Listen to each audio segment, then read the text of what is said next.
Today's top picks from Reuters Breakingviews. The latest wave of Iberian protests are a real threat to Spain's austerity drive, and why the ESM row is more reason for Madrid to fall in line. With me is Pierre Briançon. Good to have you back, Pierre. OK, let's start with your piece on the protests across Europe. Another sign of governments failing to convince. Absolutely, it's a major failure on the part of governments to convince, to make the case for what's going on currently in the Eurozone. And we're talking about the southern countries, the so-called periphery countries. We saw last week in Portugal protests that led to the government actually trying to change its reform program. We're seeing Spain, police shooting rubber bullets on protesters, with Catalonia threatening to become a little bit more distant at the very least front and center. Massive strikes in Greece. Obviously, the coupling of austerity, strict austerity, and structural reforms, which can only be very painful and costly in the short run, has run its course. The people don't support it. But what is the end game here? I mean, rubber bullets, people being beaten with truncheons, unrest on the streets of Spain. Catalonia calling snap elections. I mean, does this spell the end for Rajoy? I mean, could this bring his government down? Well, all governments that have had to ask for a bailout, as I remember, are not here any longer to talk about it because voters took care of that. Rajoy is the only one who's got at least another 4 years ahead of him. He's the first government that has supposedly time on its hands. We cannot say that, obviously, of Mario Monti in Italy. And so he could theoretically really do a lot. And he's been the most wavering, hesitating, a bit populist government so far. We don't know exactly what he's about, whether he's going to ask for a bailout or not.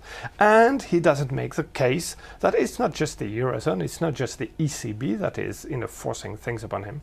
It's because Spain needs them. Of course, he could also be a bit more vocal in asking for some, loosening the straitjacket that is the austerity and with the fiscal targets that are unrealistic, as we see.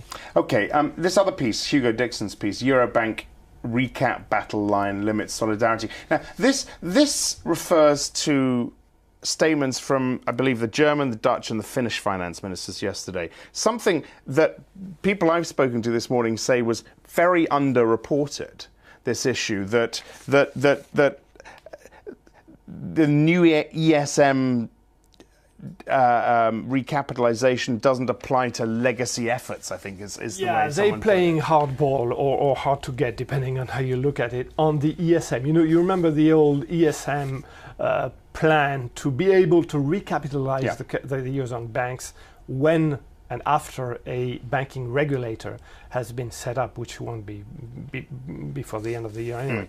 So they're reiterating that they're really reluctant to see the ESM do that. My own take is that there aren't many changes in their view if you compare it to the end of June Eurozone finance ministers' release. It's not that different. They say that the ESM won't be able to recapitalize the banks directly, but it doesn't say anything, of course, about the ESM lending to governments in order for them to go into banks, which we are seeing in Spain currently.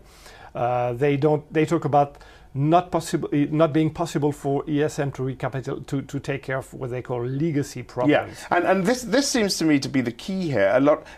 Basically a lot of the toxic assets are going to remain on balance sheets. Well, they're saying what has been done and will be done until the ESM is able to recapitalize the banks directly will remain on the balance sheet of governments. But again, remember that the ESM can lend to an entity like FROB in Spain in order for the government for it to recapitalize the banks. It's not a major change. I think the political significance of it, on the other hand, is that you really have an opposition front of those three countries.